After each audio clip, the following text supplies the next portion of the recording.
O Caminho do Campo, de Martin Heidegger.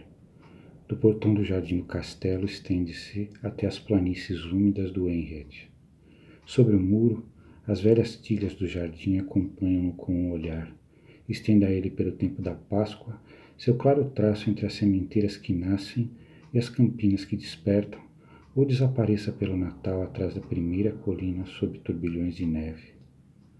Próximo da cruz do campo, dobra em busca da floresta.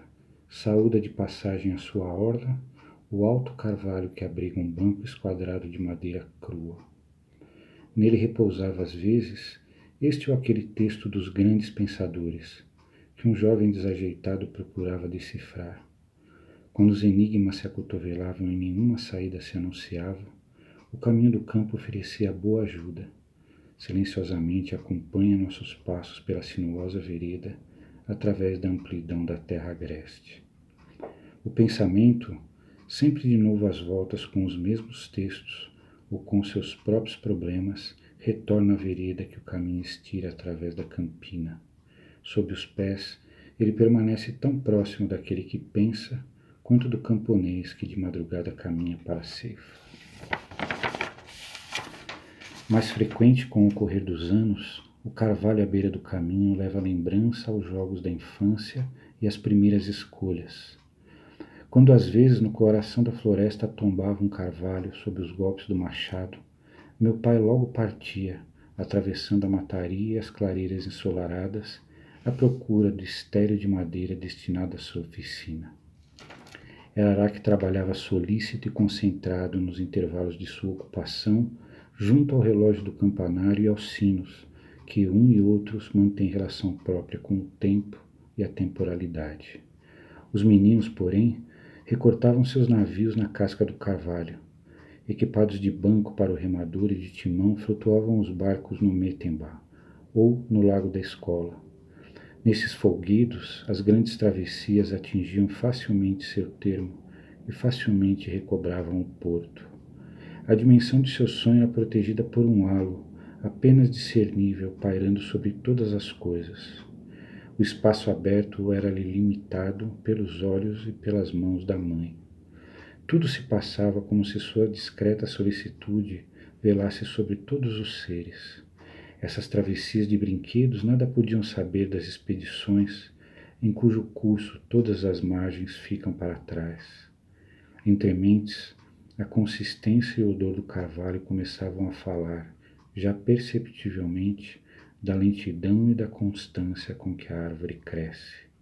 O carvalho mesmo assegurava que só semelhante crescer pode fundar o que dura e frutifica, que crescer significa abrir-se à amplidão dos céus, mas também deitar raízes na obscuridade da terra, que tudo que é verdadeiro e autêntico somente chega à maturidade se o homem for simultaneamente ambas as coisas, disponível ao apelo do mais alto e obrigado e abrigado pela proteção da terra que o culta e produz.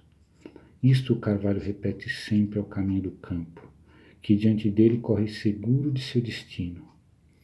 O caminho recolhe aquilo que tem seu ser em torno dele e dá a cada um dos que o percorrem aquilo que é seu.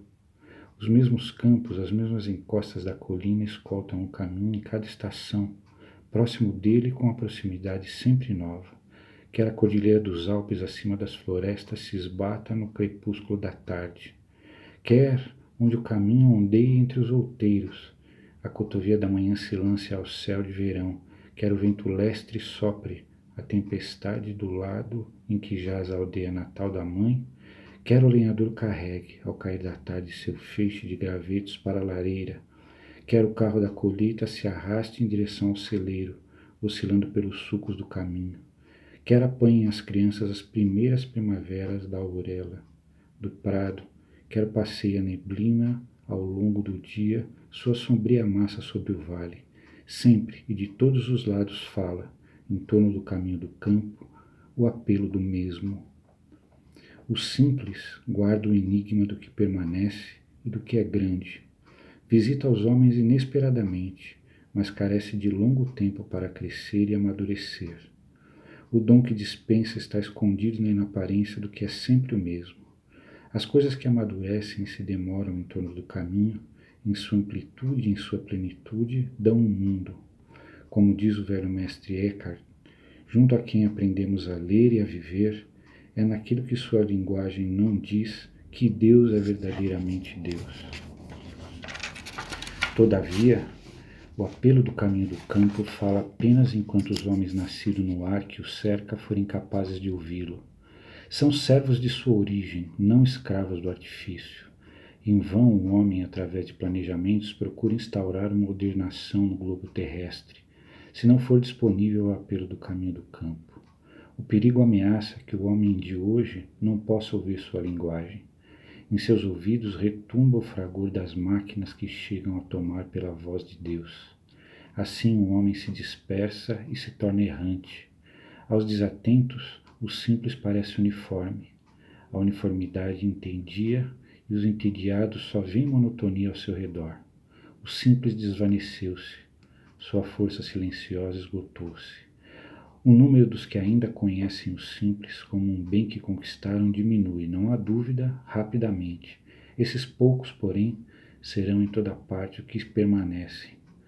Graças ao tranquilo poder do caminho do campo, poderão sobreviver um dia às forças gigantescas da energia atômica, que o cálculo e a sutileza do homem engendram para com ela entravar sua própria obra.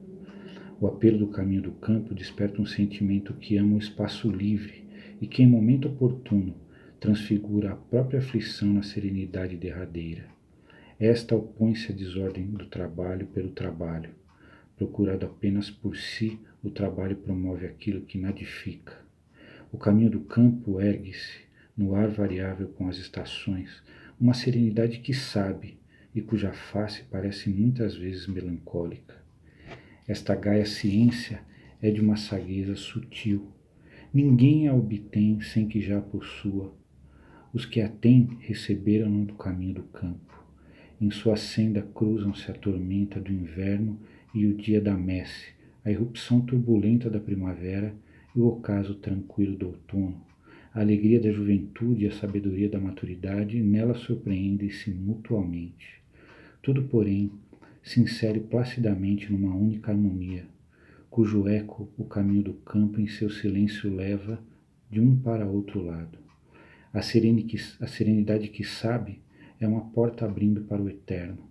Seus batentes giram nos gonzos que um hábil ferreiro forjou um dia com os enigmas da existência. Das baixas planícies do Enred, o caminho retorna ao jardim do castelo. Galgando a última colina, sua estreita faixa transpõe uma depressão e chega às muralhas da cidade. Uma vaga luminosidade desce das esferas e se espraia sobre as coisas. Atrás do castelo, alteia-se a torre da igreja de São Martinho. Vagarosamente, quase hesitantes, soam as badaladas das 11 horas, desfazendo-se no ar noturno. O velho sino, em suas cordas, outrora mãos de menino, se aqueciam rudemente. Treme sob o martelo das horas, cuja silhueta jocosa e sombria ninguém esquece. Após a última batida, o silêncio ainda mais se aprofunda. Estende-se até aqueles que foram sacrificados prematuramente em 2 guerras mundiais.